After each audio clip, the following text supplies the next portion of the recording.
আসসালামু আলাইকুম। সংবাদে আপনাদের সবাইকে স্বাগত জানাচ্ছি। আমি ফিরোজ তোহা। শুরুতেই সংবাদ শিরোনাম। বাংলাদেশের সর্বশেষ গুরুত্বপূর্ণ আপডেট সংবাদে আপনাকে স্বাগত। শুরুতেই সংবাদ শিরোনাম, পরে বিস্তারিত। প্রথমেই জানাবো জুলাই ঘোষণাপত্রে কি আছে জেনে নিন বিস্তারিত। অন্তর্বর্তীকালীন সরকারের প্রধান উপদেষ্টা অধ্যাপক ডক্টর মোহাম্মদ ইউনূস আজ রাজধানীর মানিক মিয়া অ্যাভিনিউতে আয়োজিত ৩৬ জুলাই উদযাপন শীর্ষক অনুষ্ঠানে জুলাই ঘোষণাপত্র পাঠ করেছেন। এই ঘোষণাপত্রের মাধ্যমে ২০২৪ সালের জুলাই মাসে সংগঠিত গণ অভ্যুত্থানকে রাষ্ট্রীয় সাংবিধানিক স্বীকৃতি দেওয়ার প্রত্যয় ঘোষণা করা হয়েছে। জুলাই ঘোষণাপত্রে আসলে কি রয়েছে বিষয়ে গুরুত্বপূর্ণ সংবাদ জানাবো, সঙ্গেই থাকুন। এরপর জানাবো জুলাই অভ্যুত্থান দিবস, জাতির উদ্দেশ্যে ভাষণ দিচ্ছেন প্রধান উপদেষ্টা। ৫ই আগস্ট জুলাই গণ অভ্যুত্থান দিবস উপলক্ষে জাতির উদ্দেশ্যে ভাষণ দিচ্ছেন অন্তর্বর্তীকালীন সরকারের প্রধান উপদেষ্টা প্রফেসর ডক্টর মোহাম্মদ ইউনূস। রাত ৮টার পর এই ভাষণ শুরু হয়েছে। এদিকে ঘোষণাপত্র পাঠ শেষে নেতাদের সঙ্গে কোলাকুলি করলেন প্রধান উপদেষ্টা। জুলাই গণ অভ্যুত্থান দিবস উপলক্ষে আয়োজিত জুলাই পুনর্জাগরণ অনুষ্ঠানে অংশ নিয়ে অন্তর্বর্তীকালীন সরকারের প্রধান উপদেষ্টা অধ্যাপক ডক্টর মোহাম্মদ ইউনূস পাঠ করেছেন জুলাই ঘোষণাপত্র। আজ জাতীয় সংসদের দক্ষিণ প্লাজায় অনুষ্ঠিত এই আয়োজনে বিকাল ৫টা ২২ মিনিটে তিনি ঘোষণাপত্র পাঠ শুরু করেন। এরপর তিনি মঞ্চে উপস্থিত সকল নেতাকর্মীদের সঙ্গে আলিঙ্গন করেছেন। এদিকে জুলাই ঘোষণাপত্র নিয়ে হতাশ জামাত। রাজধানীর মানিক মিয়া অ্যাভিনিউতে জুলাই অভ্যুত্থান দিবস উপলক্ষে আয়োজিত অনুষ্ঠানে প্রধান উপদেষ্টা অধ্যাপক ডক্টর মোহাম্মদ ইউনূসের পাঠ করা জুলাই ঘোষণাপত্র নিয়ে জামাত ইসলাম হতাশ প্রকাশ করেছে বলে জানিয়েছে দলটির নায়েবে আমির ডক্টর আব্দুল্লাহ মোহাম্মদ তাহির। এবং সর্বশেষ জানাবো কক্সবাজার নয় বরং ওয়াশিংটন ডিসিতে পিটার হাস। বাংলাদেশে নিযুক্ত যুক্তরাষ্ট্রের সাবেক রাষ্ট্রদূত পিটার ডি হাস বর্তমানে ওয়াশিংটন ডিসিতে অবস্থান করছেন। আজ রাতেই তথ্য নিশ্চিত করেছে চ্যানেল 24। এর আগে সকালে পিটার হাস কক্সবাজারে অবস্থান করছেন বলে বিভিন্ন খবরের মাধ্যমে প্রকাশিত হয়েছিল, তবে দাবিটি মিথ্যা এবং ভিত্তিহীন। শিক্ষার্থীদেরকে উস্কানিমূলক বক্তব্য হিসেবে নানা মিডিয়াপাড়া থেকে এই ধরনের ভুয়া নিউজ প্রকাশিত হয়েছে। প্রিয় দর্শক, এতক্ষণ শুনছিলেন সংবাদ শিরোনাম, এবারে বিস্তারিত। তবে তার আগে বন্ধুরা অনুরোধ থাকবে এই সংবাদটিতে একটি লাইক দিন। এই চ্যানেলে আপনি নতুন হয়ে থাকলে আমাদের সংবাদটি দেখতে দেখতে চ্যানেলটি সাবস্ক্রাইব করে রাখুন। কমেন্ট করে বন্ধুরা আপনার মূল্যবান মতামত জানিয়ে দিন আপনি বিশ্বের কোন দেশ থেকে বা বাংলাদেশের কোন স্থান থেকে আমাদের সংবাদটি দেখছেন এবং শুনছেন। আর বন্ধুরা, এই সংবাদটি আপনার সোশ্যাল মিডিয়া ফেসবুকে শেয়ার করে বন্ধুদেরও দেখার সুযোগ করে দিন। এবারে বিস্তারিত। জুলাই ঘোষণাপত্রে কি আছে জেনে নিন বিস্তারিত। অন্তর্বর্তীকালীন সরকারের প্রধান উপদেষ্টা অধ্যাপক ডক্টর মোহাম্মদ ইউনূস আজ রাজধানীর মানিক মিয়া অ্যাভিনিউতে আয়োজিত ৩৬ জুলাই উদযাপন শীর্ষক অনুষ্ঠানে জুলাই ঘোষণাপত্র পাঠ করেছেন। এই ঘোষণাপত্রের মাধ্যমে ২০২৪ সালে জুলাই মাসে সংগঠিত গণ অভ্যুত্থানকে রাষ্ট্রীয় সাংবিধানিক স্বীকৃতি দেওয়ার প্রত্যয় ঘোষণা করা হয়েছে। অনুষ্ঠানটি আয়োজন করে সাংস্কৃতিক মন্ত্রণালয়। এতে বিভিন্ন রাজনৈতিক দলের নেতা, ছাত্র জনতা এবং সাধারণ মানুষ অংশগ্রহণ করে। প্রধান উপদেষ্টার প্রেস উইং থেকে জুলাই ঘোষণাপত্রটি সংবাদ মাধ্যমকে দেয়া হয়েছে। পাঠকের জন্য ঘোষণাপত্রের বিস্তারিত তুলে ধরা হলো। জুলাই ঘোষণাপত্র।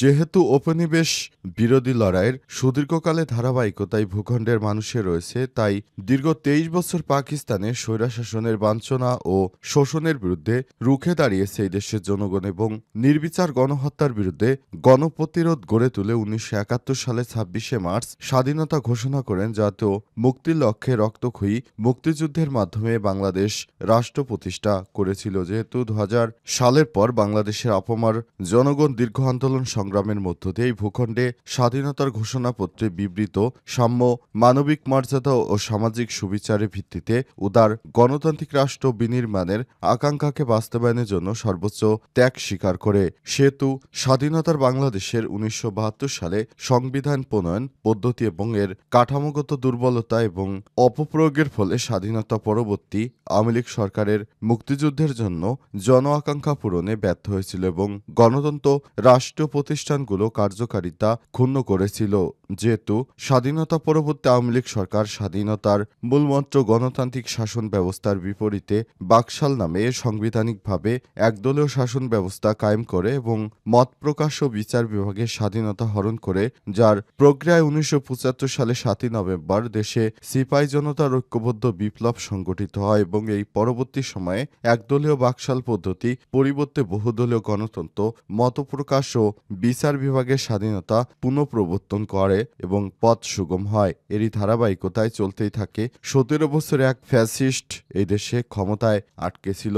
তারা ৩টি প্রহসনের নির্বাচন ২০১৪, ২০১৮, ২০২৪-এ জাতীয় সংসদ নির্বাচনে এই দেশের মানুষকে ভোটাধিকার এবং প্রতিনিধিত্ব থেকে বঞ্চিত করেছে। সুতরাং মুক্তকামী ছাত্র জনতা ২০২৪ সালে সেই অভ্যুত্থানের মাধ্যমে স্বৈরাচারী সরকারকে দেশ থেকে তাড়িয়েছে। ৫ই আগস্ট ২০২৪ সালে গণ অভ্যুত্থানে বিজয়ী বাংলাদেশের জনগণের আকাঙ্ক্ষার প্রতিফলন হিসেবে এই ঘোষণাপত্র প্রণয়ন করা হলো।